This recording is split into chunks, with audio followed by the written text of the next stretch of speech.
At 09:17 on a Tuesday morning, my phone lit up with a flood of alerts. PagerDuty triggered 3 incidents in under 30 seconds. API error rate above 40%. Authentication service unavailable. Checkout latency spiking past 10 seconds. I opened the Grafana dashboard before I was even fully awake. Every single deployment in the production namespace showed pods restarting. Not one service, not 2. Everything. Slack was already moving fast. Is this a deploy? Why are all pods cycling? Load balancer health checks failing. From the outside, it looked like a full outage. From inside the cluster, it looked worse. Pods were terminating and coming back up in waves. The restart counts were climbing across the board. Nothing had been deployed in the last hour. There were no obvious change tickets, and yet Kubernetes had effectively restarted the entire platform at once. We were running on AWS in a multi-AZ EKS cluster with 6 worker nodes spread across 3 availability zones, around 80 microservices in production, mostly stateless APIs written in Go and Node, backed by 2 managed Postgres clusters and a Redis cluster for caching. Traffic averaged about 12,000 requests per second during peak hours. This was peak hour. Deployments were handled through Argo CD with GitOps. Every change went through pull requests and automated pipelines. Images were built in GitHub Actions and pushed to ECR. Rollouts were configured with rolling update strategy, max unavailable set to 1 for critical services. Monitoring was a combination of Prometheus, Grafana, CloudWatch, and Datadog. We had alerting on error rates, latency percentiles, node pressure, and pod restarts. At least on paper, this was a resilient setup. Rolling updates should prevent mass restarts. Node auto-scaling was configured with conservative thresholds. Nothing in the design suggested that everything should ever restart at once. User reports started coming in within minutes. Logins were failing. Payments were timing out. The front end would load, but any API call would return 502 or 503 intermittently.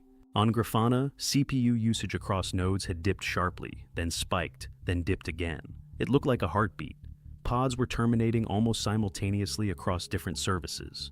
Restart counts went from 0 to 5 to 10 in less than 10 minutes. What looked normal was the load balancer itself. ALB metrics were steady, no sudden traffic spike, no surge in requests. Network throughput was stable. What looked suspicious was the node status panel. Nodes were briefly showing not ready, then ready again. The transitions were fast, under 30 seconds, but they were synchronized. That was the part that made me uncomfortable.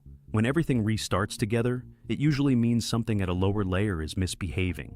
My first hypothesis was a bad deploy that touched a shared dependency. Maybe a base image update that introduced a crash loop across services. I checked Argo CD. No new sync events. Next hypothesis was a resource exhaustion event. Maybe memory pressure caused the Kubernetes to evict pods.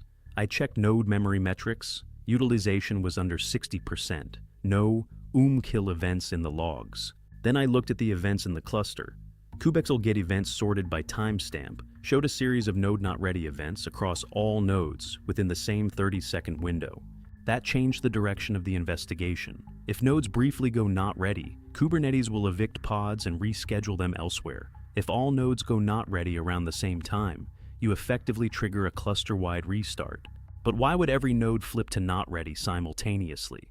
I pulled the Kubernetes logs from one of the nodes via CloudWatch. There were repeated messages about failing to reach the API server, TLS handshake timeout.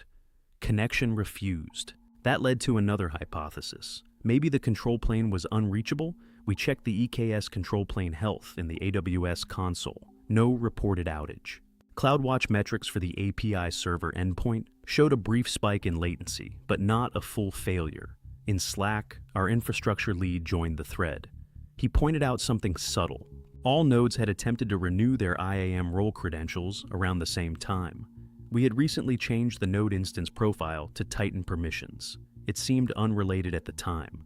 Meanwhile, the business side started asking for updates. Sales dashboards were flatlining. Customer support was escalating tickets. Leadership wanted an ETA. We had a choice. Either we start cordoning nodes and manually stabilizing the cluster, or we identify the root cause and fix it at the source. Random restarts would only buy us temporary relief. The breakthrough came when we correlated the timing of the node not ready events with AWS Cloud Trail logs. All worker nodes attempted to refresh their IAM tokens through the metadata service at nearly the same second. The new IAM policy we had applied to the node role had removed a seemingly minor permission tied to the EKS API endpoint communication.